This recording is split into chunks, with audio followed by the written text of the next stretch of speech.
Under the blazing afternoon sun, Tabby sat quietly at her small roadside stall, selling secondhand clothes. Her day had been long, and the slow trickle of customers only deepened her fatigue. Just then, John, well-groomed and charming, appeared with a warm smile. "Hi, Tabby," he greeted, and she welcomed him to sit beside her. "No customers today," she sighed.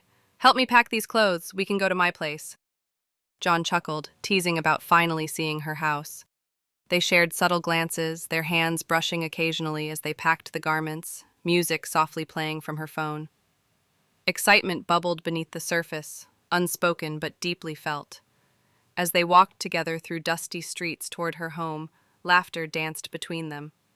There was something promising in the way they spoke, hope, maybe even desire. But neither of them knew that their innocent steps were heading toward a night that would set everything on fire. Tabby's small, one-room house welcomed them with the scent of lavender and the soft hum of city life outside. She smiled as she opened the door. "Welcome, John." He returned the gesture politely and took a seat, glancing around. "It's a nice place," he said. She sat on the bed, casually plaiting her hair. The air was charged with an awkward energy as she asked about his day, masking her deeper intentions. When she offered him a drink, he accepted with a smile, unaware of the emotional tide rising in her. Tabby's words turned bold. She opened her thighs, exposing not just her body, but her longing, her loneliness. John hesitated. "I have a girlfriend," he said softly. The rejection shattered her. Tears welled in her eyes, and her voice trembled as she cried out, "Am I not beautiful too?" But John, though gentle, stood firm. And just like that, hope collapsed. The room, once filled with promise, now pulsed with raw emotion. Tabby's heart thudded in her chest as John stood up to leave. Her voice cracked. "I thought you came for me. For this?" She pointed at her own vulnerability, eyes glistening. John shook his head with quiet restraint. "I just wanted to spend time with you. I'm not that kind of man." But her pain couldn't be reasoned with. "Get out!" she screamed, throwing a pair of panties at him as he placed the half-full glass of juice down.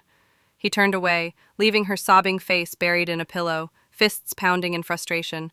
"I should have drugged his drink," she cried, broken, humiliated. Her body ached, not just for intimacy, but for connection, for someone to want her entirely. Alone in the silence, Tabby's dignity lay wounded, but her craving hadn't died. It merely shifted. She needed to find someone, anyone. Later that night, desperation led Tabby to a smoky bar humming with loud laughter and clinking bottles. Her eyes scanned the room like a hunter until they landed on Dave, a familiar face nursing a beer. She approached with seductive grace, kissed his cheek, and slid into the seat beside him.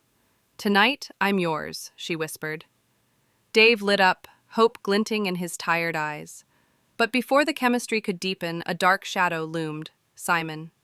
Loud and aggressive, he stormed toward them, voice cutting through the music. "Who's this monkey?" he barked, pointing at Dave. Tension crackled. Tabby tried to calm him, denying anything serious, while Dave, insulted, rose to defend his dignity. Chaos brewed. The two men nearly lunged at each other before Tabby pulled Simon back.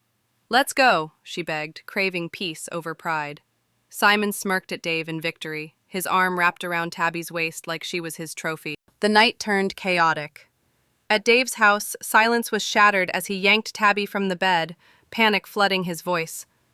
"My wife is back, hide," he shouted, eyes darting. Half-dressed and trembling, Tabby searched the tiny room. There was nowhere, no wardrobe, no space under the bed, only fear thick in the air. Before she could react, the front door burst open. Nancy, Dave's wife, froze at the sight. Tabby stood cornered, exposed, shame written on her face. "What's going on here?" Nancy roared. Dave fumbled over excuses, stammering, "It's not what you think." But rage needed no clarity. Nancy slapped Tabby across the face, once, then again. Tabby shrieked and bolted out, barefoot and half-naked, disappearing into the night. Turning her fury on her husband, Nancy unleashed a storm of slaps. "You defiled our bed!" she cried. Dave pleaded, but her tears were fire. This marriage is over, she screamed. Dawn broke to the sound of heartbreak. Nancy stormed out of the house, dragging her suitcase across the gravel, her face hard with betrayal. Dave chased after her, weeping. Nancy, don't leave me. I love you. She spun around, fire in her eyes. It's tit for tat, Dave. I'm going to find a man and sleep with him today, and tonight, we compare notes. Dave dropped to his knees, sobbing. Please, don't do this. Don't be like me. But she was done begging, done crying. With one last glare, she pulled up her dress to reveal the creamy thighs he once worshipped. You won't lie on these again, she spat, tossing a handful of soil into her bosom as a boda pulled up. Without looking back, she hopped on, clinging tightly to the rider. Dave chased behind them, hopelessly. His heart broke again as they disappeared around the bend, Nancy laughing in the wind. Dave trudged back home, defeated, his shirt soaked in sweat and tears. But as he reached the doorstep, disbelief struck him again. Tabby was there, sitting like a wounded cat, clutching her face. Her eyes were swollen from crying, her blouse torn, pride in tatters. What do you want, Tabby? He snapped, broken. She looked up, her voice barely a whisper. I came back for my skirt. I left it on the bed. Dave stared at her. I thought you ran. Ran where? She muttered. I hid behind your house, in the bushes, among snakes and mosquitoes. A twisted laugh escaped his lips. Love built on lies is cursed. He stepped aside, opened the door. Inside, the silence felt like punishment. Everything had collapsed. Marriage, affairs, dignity. As Tabby stepped in to retrieve what was left of her modesty, the weight of their choices lingered heavily in the air. Nothing would ever be the same again. Inside the dimly lit room, Dave handed Tabby her skirt. She quickly slipped it on, silence stretching between them like a tight rope. Be quick, he warned. My wife might come back. Tabby's face darkened. Why didn't you tell me you were married, Dave? She's beautiful. Dave shrugged, cold and unapologetic. A python doesn't warn a dog before crushing it. Men lie to get what they want. Tabby shot him a glare. You're pathetic. He fired back. So are you. The bitterness hung thick in the air. I don't ever want to see you again, she snapped. Fine, you've already destroyed my marriage, he said bitterly. Then Tabby delivered a final sting. A boda rider saw us and told your wife. Dave's eyes widened. That same rider, she rode away with him? Oh, yes, Tabby confirmed with a smirk. They're lovers now. Dave collapsed onto a chair, crushed. Even betrayal had betrayed him. The next day, a quiet knock echoed on Tabby's door. She opened it to find Sharon, holding the hand of a young boy. Her heart skipped. Hello, Tabby, Sharon smiled warmly. I've brought Junior back to you. Tabby's lips trembled into a smile. You've done a good thing. Please come in. Junior, how do you do? I'm fine, Mummy, the boy beamed, melting the hardened woman inside her. They sat together in the modest living room, Sharon, wise and kind, Junior, bright-eyed and innocent. A child needs his mother, Sharon said gently. He'll keep you grounded. Tabby nodded, heart heavy with guilt and gratitude. You're right, Junior is my light, my anchor. Sharon's words were tender but pointed. Many mothers hide their children, but your son could be your second chance. Tabby laughed, partly in shame. I've been there, done that. But something shifted. For the first time in a long while, hope peeked through her wreckage. As the morning sun filtered through the curtain, warmth settled into the small living room. Tabby moved with unusual lightness, preparing breakfast as Junior played with a spoon on the table. Sharon sipped tea, watching her old friend with knowing eyes. You seem different today, she said. Tabby chuckled, kicking at the air playfully.